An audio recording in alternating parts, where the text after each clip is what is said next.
1. To help children to recognize different fruits, their names, colors, and taste by showcasing them through an exhibition. 2. To inform about nutritional importance of fruits in a healthy diet. 3. To encourage social interaction among students, teachers, and parents.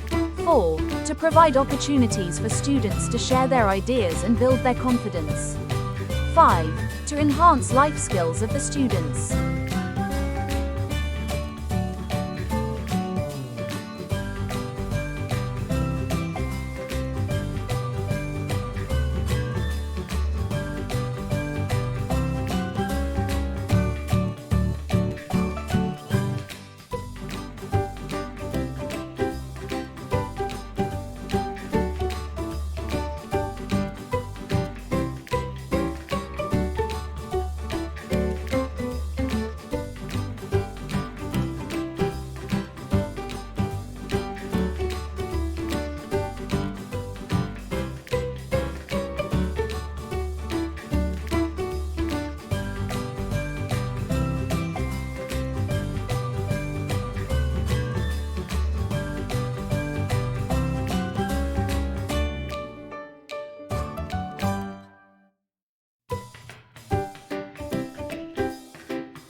Activities makes learning joyful and long-lasting, fostering small creativity through activities.